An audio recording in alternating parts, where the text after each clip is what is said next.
huge round of applause, please, for Zoe Quinn.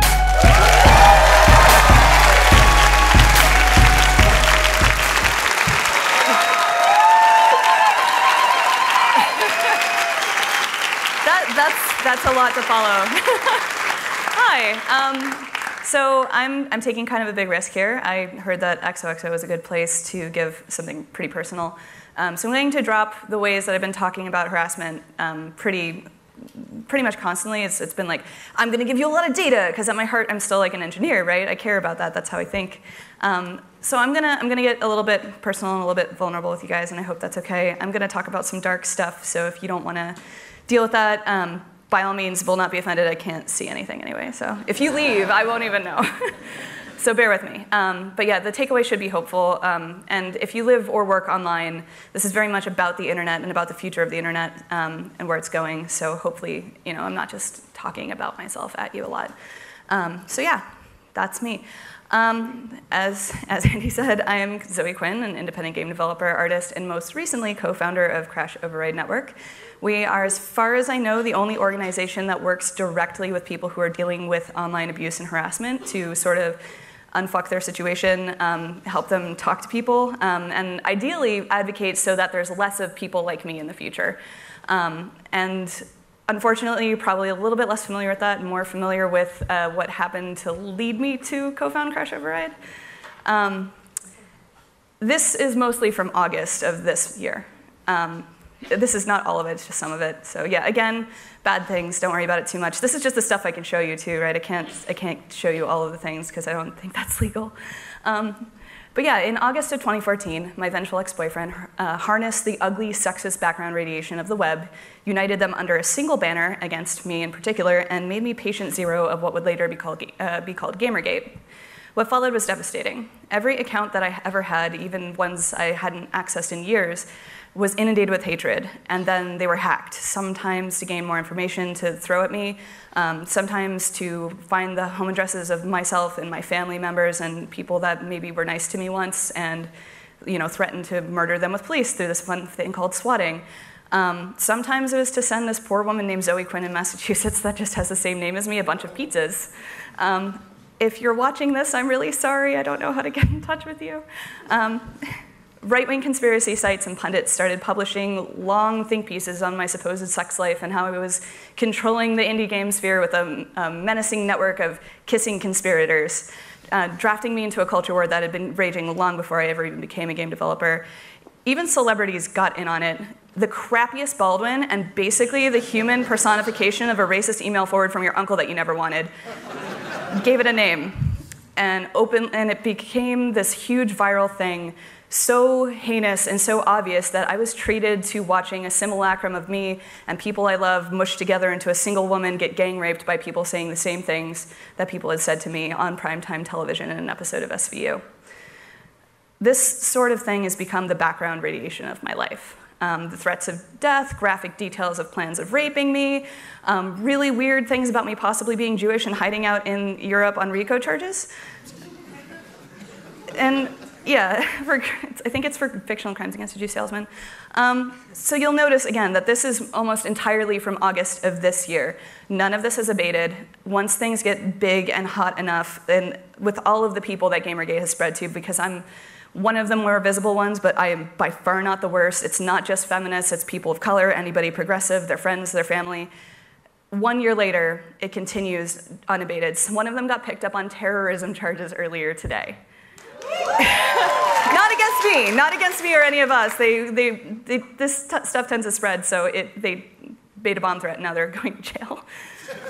But that's a year later, right? And this might lead you to the obvious question, which is really the thing that I want to talk about now that you're sort of briefed. And this is like the TL of the deist R that I could possibly do in the situation. So it might lead you to the obvious question, and that's the part I want to talk about today. I actually have a good idea of why. Not just from being targeted for not just the year of Gamergate, but even before that.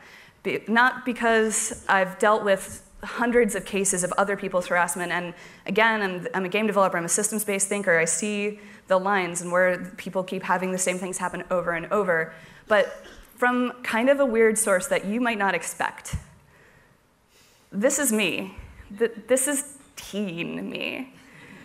You may have known someone like me in high school. I was the funny-looking one who wore a trench coat and played hacky sack outside the cafeteria with the other greasy kids. I was the girl a cool kid had to ask on a date once because he lost a bet. I was nerdy and awkward, and I didn't know how to talk to people except online. The internet was my world, and it's the place where I say that I'm from, and it's always been true. It was the only place I had any kind of friends or any control over my life. No one knew I looked funny. Nobody knew I was poor. I was just able to play the game and talk shit with the best of them and earn that sort of social status in these weird little kind of nerd circles I ran in, and it was the only place that I ever felt like I fit in. I never sent threats or anything like that, but I did think it was funny when I'd hear somebody freaking out about one because it's just the internet, who cares? And a lot of those people were women, but I was also in such a hurry to tell everybody in high school that I wasn't like other girls. I was a cool girl. What that means is I essentially bought into the carefully packaged concept of what I thought being a woman meant, being flighty, frivolous, over-emotional, and anti-intellectual. I demonized all things girly to my friends in the chat rooms that I got most of my socialization in, partially because that behavior was rewarded and reinforced by my nerdy compatriots who agreed that I was totally not like those other girls. I used the phrase attention whore the way telegrams say stop, and took pride in my ability to take the mocking, disrespectful tits or get the fuck outs of my male friends and turn it back around on them, and usually using awful homophobic slurs because I was dealing with the fact that I was queer, couldn't tell anybody, and didn't understand that about myself. But I would just hit back harder because I wasn't like those other girls. I was a cool girl, and cool girls don't show weakness. Weakness is for other girls, and if I just told myself that enough, I was hoping it would be true someday. I'm pretty sure there's a word for that. Anyway, the reason I'm telling you this is that because if Gamergate had happened several years ago and to somebody else, I would have been on that side. I wouldn't have been the ones making the threats, engaging in weird culture wars, or making weird MS Paint conspiracy threads about who made out with who once. But I fully believe that most online mobs are made up of enough useful jerks like I was that hear their internet buddies saying someone sucks and fully believe them and join in on it. I was the same sort of person you see make up the bulk of online hate mobs and these dog piles, and there's some important things to know from that perspective. Because how often we talk about these issues, it doesn't really get into the structure of online harassment, or the systems of how it perpetuates. And again, game designer, systems, patterns, kind of my home turf. I might be one of the people who best understands and sheds some light on the useful idiots of Gamergate and all the other hate mobs, or at least can tell you some things you might have heard before, and G.I. Joe knowing is half the battle. And from there, maybe we can gain some understanding of why this happens, and more importantly, how to reduce the amount of harm it causes. Can we stop using the word trolling? I will say this on every stage you give me until we stop doing it. Trolling is what I did back in the day. It's the stuff that if you pulled on your friends, you would still be friends with them. It's not essentially terrorizing people. And I guess now, as of today, I can say literally terrorizing people. And beyond that, can we stop referring to a problem that we have to fight to get recognized and take seriously by the name of a fictional mythological creature? Like, how backwards is that? Modern trolling sounds the same as the shit people who follow through on it actually mean. So when targets have to deal with that, you sort of end up playing this game of Schrodinger's murderer every time you get one of those threats. Are we playing with like an edgy teen like Hot Topic lord, or is it Dylan Roof? Because they post in the same places. Another thing is, and this is the thing that I think a lot of people don't understand, is that most people participating in online harassment think they're the good guys. Don't get me wrong, you do get the chaotic neutrals, but most people participating in things like Gamergate or other mob abuse think they're totally doing the right thing, like some kind of crappy internet Batman. One rather telling way to highlight this in particular is how often when I meet somebody who's been targeted in a similar manner as I have, hey, do they have a weird conspiracy theory about you secretly being rich? Every freaking time the answer is yes. This little mental trick of assuming, because like you can always find someone with the same last name that traces back to whoever, and they'd be like, oh, this happened with Justine Sacco, it's happened with like every Gamergate target pretty much. It's this thought that if what they're going after is so powerful and so corrupt that they still get to be the underdog, they still get to be the good guys. I mean, just look at what happened when Ashley Madison recently got hacked. The same people, and if you're unfamiliar with Ashley Madison, it's a site for having extramarital affairs, which turned out to be mostly robots. However, the same people that were standing up and fighting for me saw that and were like, oh good, this is justice. Never mind the fact that a few days later, at least 2 suicides had been linked to that data leak and that hacking and that doxing. Just 2 days later, people were dying. There's a lot of things to be found in a mob, but justice is not one of them. The reality of it is that there's no such thing as good guys and bad guys. There's just people. Sometimes we do good stuff. Sometimes we do bad stuff. We don't get let off the hook if we think we're going after a good target by doing the same sort of thing. When I was still a teen... Thank you. And I mean, when I was still kind of an internet ass when I was a teenager, every single time I thought I was in the right. They deserved it because they had more than me, or they deserved it because they were doing something that I wish that they could. Or if in the particular case of women, they lived up to a feminine ideal I never thought I could because I was fat and sad and poor and I had like crappy 90s jeans hand-me-down 20 times, and I could never be that. So of course, that resentment, that sadness just got to me. So it's like, oh, well, they're powerful. They have what I want. It's fine to go after them. This feeling of self-righteousness becomes even more true and pervasive when you are surrounded by people that are telling you that you're in the right, which means that inverting this can also become one of our best tools for shutting it down. This was underscored by the responses to the questions I asked people, and about 300 plus people, the first time I got targeted, years before Gamergate. I talked about 300 former trolls. You know, what made you stop? What made you grow out of it? And almost every single time, more often than not, they expressed that someone they were close to, respected or looked up to, said that wasn't cool, that the social network supporting this kind of feeding frenzy was no longer reinforced. That's one thing that changed for me too. As I drifted away from the circle of people who shit on people for kicks and started taking care of myself and got the help for my depression that I needed, I started making friends that were different, and they would be like, hey, what the hell are you doing, kid? And that sense of shame disrupted this mechanism of a bad habit that had built up in myself, and for me to go, oh wait, what am I doing? Furthermore, for myself and a lot of other reformed internet jerks that I've spoken with, another thing that got a lot of people to wake up and back off of this gross harassing behavior was that same tiny humanizing of their targets. It stopped being this theory of a person. And this was really exemplified when, after I got doxxed and people started calling my phone en masse, I answered all the time. And they'd be like, is this Zoe Quinn? And I'm like, do you not know who you call when you... And they're like, oh, you know your number's all over the internet? And I'm like, yeah, I'm aware. And they're like, oh. And you could almost hear the wheels turning. And I had the same conversation like at least 10 times with randos. And they were like, I'm sorry.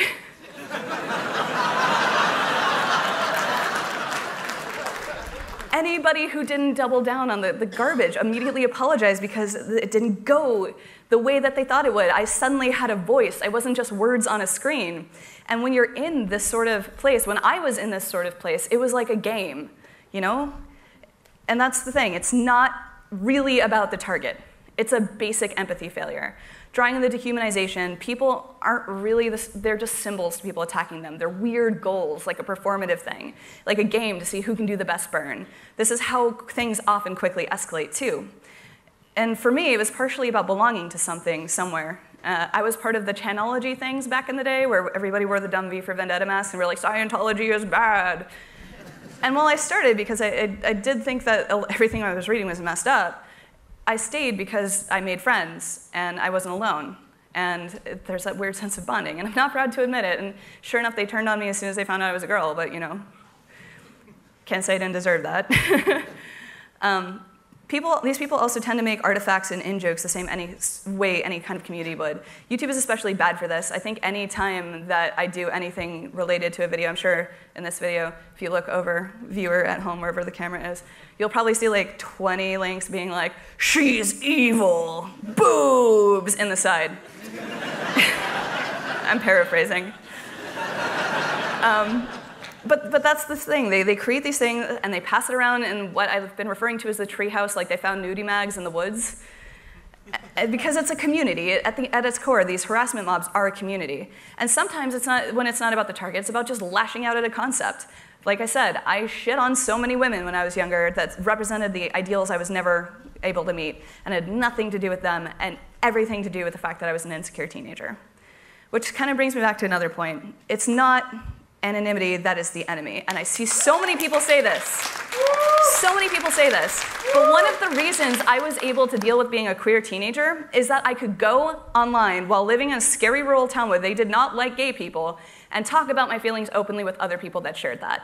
And I don't know if you remember, I hope you remember, there was this teenager named Leila Alcorn who killed herself, and she left her suicide note was out there, and it was heartbreaking, but there was one line in there, there's one silver lining that so many people missed, and it's that because of her online community, because she was able to go there and talk about things, it kept her alive than she might not otherwise have.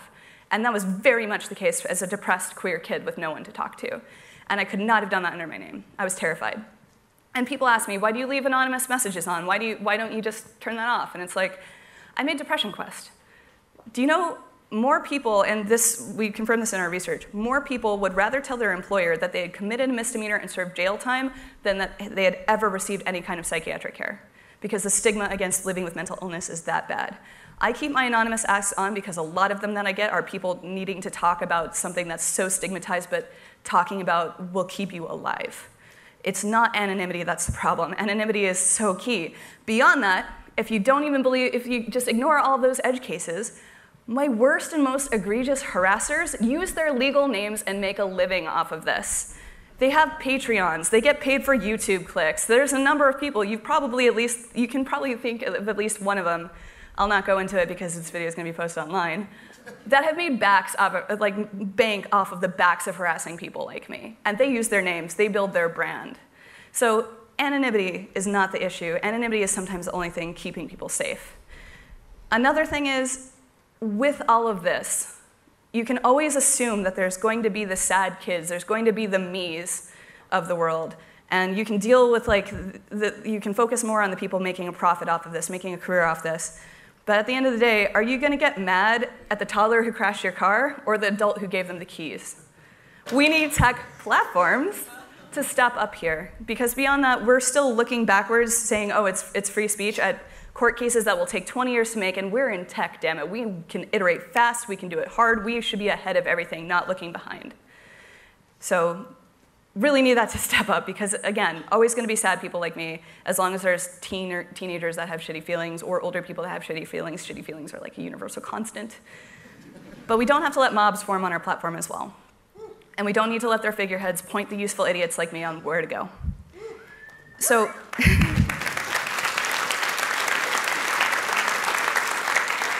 I've said a lot of incriminating things up here today. I mean, you have a picture of me in a fedora now. My lady. But I'm doing this partially because I want to ask something of all you, because the biggest thing in all of this is that doing better starts at home. I'm hoping by admitting to my own previous shittiness, and I'm sure periodic shittiness as life goes on because I'm human, or cyborg, close enough, that we can start a conversation within ourselves. Even now, it's so easy to want to send something snarky or shitty when somebody actually does fuck up, but things escalate so quickly. If you can stop yourself from your hot take and consider if you're criticizing someone's actions or if you're shitting on them as a person. Consider if you're performatively bandwagoning on some issue of the day, and if your hot takes are something you're doing to high-five your buddies on the same way the 4chaners do in their clubhouse with me, or if you're actually calling attention to and criticizing a specific pattern of behavior, if it's about something bigger than you scoring points. Part of being in a mob is that scoring points. Are you actually expressing yourself, or are you just playing the game? No single snowflake feels responsible for the avalanche that rains down on somebody. And it's hard sometimes, especially if you have any kind of platform or any kind of voice, even just doing things that you feel like you should be allowed to do. You do the thing, and then you find out later, a lot of people who are watching you jumped on it. We have to do better, first and foremost. Don't be a snowflake in someone else's avalanche, because what looks to you like this might look to someone else like this. Try to be kinder. Thank you.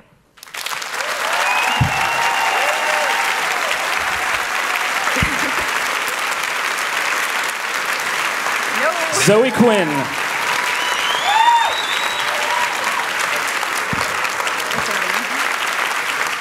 Thank you so much.